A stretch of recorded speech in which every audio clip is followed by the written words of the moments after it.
Hello sa inyo! Kung hindi nyo pa napapanood yung previous video na tungkol sa excise tax sa Toyota Hilux, I suggest na panoorin nyo muna yon.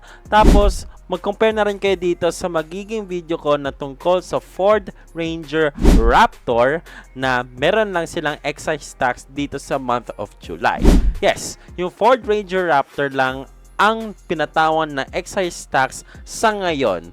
Kasi, pinagtanungan ko na yun sa mga kakilala kong ahente na sinabi daw nila, well, isa lang naman, na nagsabi daw nila ay ang mismong Ranger, yung Wildtrak, yung XLT, tapos yung iba't ibang variants ay wala pa po daw silang excise tax eh. Ginawa ko na to ng research, but before anything else, kung hindi nyo pa nalalaman, ang excise tax ay pinatawan na po sa mga pickup trucks ngayon sa buong Pilipinas. Mitsubishi, yung Triton, yung Isuzu D-Max, yung Mazda na BT50, yung Toyota Hilux na ginawa ko na previous video, and tinanong ko na rin dun sa BYD kung nadamay rin yung BYD Shark. Ang sabi nila, yes. Yan, ganun yung sinabi nila. Kaya gagawin ko ng isa-isang video yon. Kaya dito na rin tayo mag-focus sa Ford Ranger Raptor. Bakit nga ba yung Ranger Raptor yung tanging nailagay lang ng excise tax? Excise tax dun sa pickup trucks ay nangyari dahil nakikita na ang buong gobyerno ay ginagamit na ito for leisurely travel. Kasi ang original plan naman talaga na pag-cancel ng excise tax sa mga pickup trucks ay dahil ang pickup trucks talaga ang sadya nito ay paggagawin ito pang negosyo. Kaso na nakikita siguro ng mga gobyerno ngayon na idadala na ito sa isang car meet, nagiging isa na lang ang pasahero na ito sa bawat pickup. At tapos, wala na hindi na, nakikita na nila na, ay, parang dumadami na yung pickup trucks na natin. Tsaka mura. So, sige, lagyan na natin ng tax. Kaya ganun yun na nangyayari.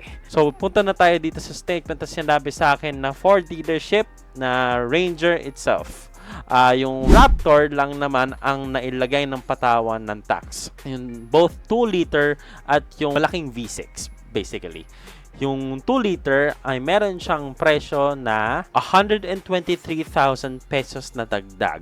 Tapos dun naman sa 3-liter na V6, ito naman ay around 60,000 pesos na dagdag. Ayan yung nag-iisang available information na maibibigay ko sa inyo ngayon. Yeah, that's for the Raptor variant lang muna tayo ha.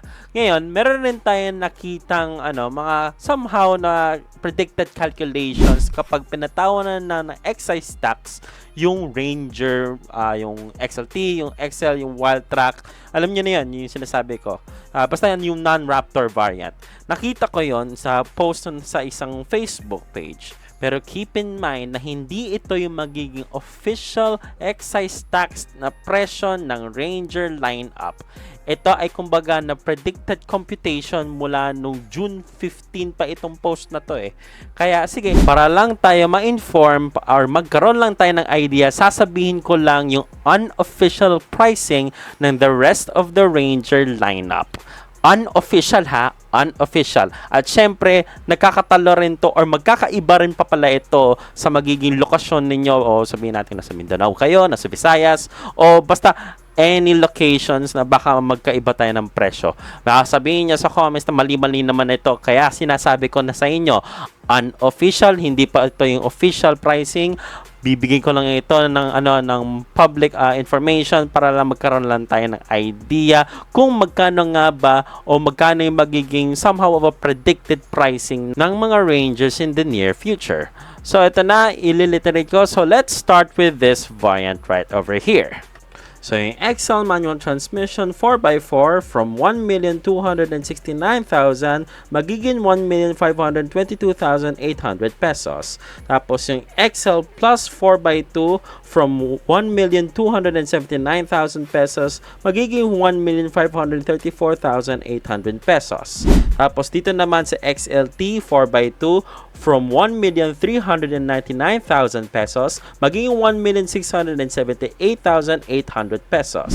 Sa Sport naman, yung 4x2 from 1,504,000 pesos tapos magiging 1,804,800 pesos. Tapos yung Sport 4x4, yung 1,624,000 pesos mo, magiging 1,948,800 pesos.